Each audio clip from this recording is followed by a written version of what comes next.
ఈరోజు మనం చేసుకుంటుంది టమాటా కుర్మా. టమాటా కుర్మాకు కావాల్సిన ఇంగ్రీడియంట్స్: టమాటాస్, అల్లం పేస్ట్, ఎండు కొబ్బరి, ధనియాలు, పల్లీలు, బాదం, జీలకర్ర, ఇవన్నీ కావాలి. మనం ఎండు కొబ్బరి, ఆనియన్స్, ధనియాలు, జీలకర్ర, బాదం వీటన్నిటిని బాగా ప్యాన్ మీద వేడి చేసేసుకొని మిక్సీ పట్టేసుకోవాలి. అండ్ టమాటాస్ని ఇలా సగంగా కట్ చేసేసుకోవాలి. అండ్ ఇప్పుడు మనం కట్ చేసుకున్న ఆనియన్స్, పచ్చిమిర్చి ఇలా ప్యాన్ పెట్టేసుకొని ఆయిల్ పోసేసుకొని ఇలా వేడి చేసుకోవాలి. దీంట్లో మనం వేయాల్సింది టమాటోస్ ఆనియన్స్ బాగా ఇలా ఎర్రగా దూరగా వేగిన తర్వాత మనం దీంట్లోకి ఒక స్పూన్ అల్లం పేస్ట్ వేసుకోవాలి. అల్లం పేస్ట్ని కూడా బాగా ఇలా మిక్స్ చేసుకోవాలి. కొంచెం పచ్చివాసన పోయిన దాకా వేడి చేసేసుకోవాలి.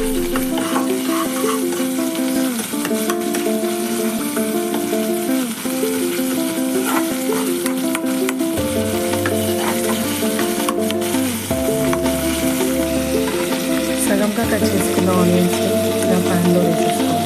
వీటిని దూరగా వేగేంత వరకు స్టవ్ మీదే ఉంచేసుకొని మూత పెట్టేసుకోవాలి.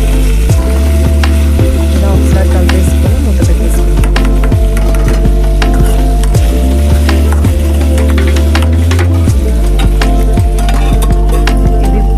ఈ టమాటోస్ మగ్గేంత వరకు మనం వేయించి పెట్టుకున్న ఈ ఇంగ్రీడియంట్స్ని పేస్ట్ చేసేసుకోవాలి. టమాటోస్ ఇలా బాగా మగ్గిన తర్వాత ఇప్పుడు మనం పేస్ట్ చేసుకున్న పేస్ట్ తీసి ఇందులో వేసి ఆల్రెడీ మిక్సీలో పేస్ట్ చేసి పెట్టేసుకున్నాను. ఇప్పుడు దీన్ని తీసి ఆ టమాటోస్ వేసుకున్నాను. ఈ పేస్ట్ ఇందులో వేసుకున్నాక ఒక స్పూన్ పసుపు,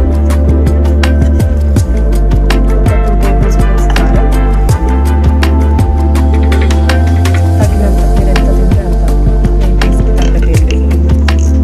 అండ్ దాని తర్వాత గరం మసాలా, ఆల్రెడీ గరం మసాలా పేస్ట్ చేసేసుకుంటుంది. గరం మసాలా లైట్గా వేసేసుకోండి. స్పైసీనెస్ కావాలంటే ఎక్కువ వేసుకోండి. ధనియాల పొడి,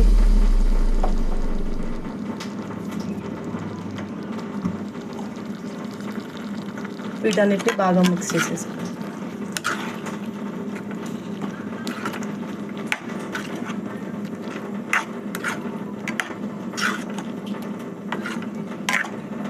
కారం చూసేసి వేసేసుకుందాము.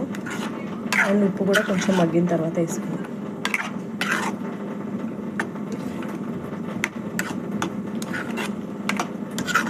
ఇది మిక్స్ చేసేసి ఇది కొంచెం సేపు మూత పెట్టేసి మగ్గనిద్దాం. ఇలా మగ్గిన తర్వాత హాఫ్ గ్లాస్ ఫుల్ గ్లాస్ అంత వాటర్ పోసేసుకుందాం. బాగా కలిపేసుకొని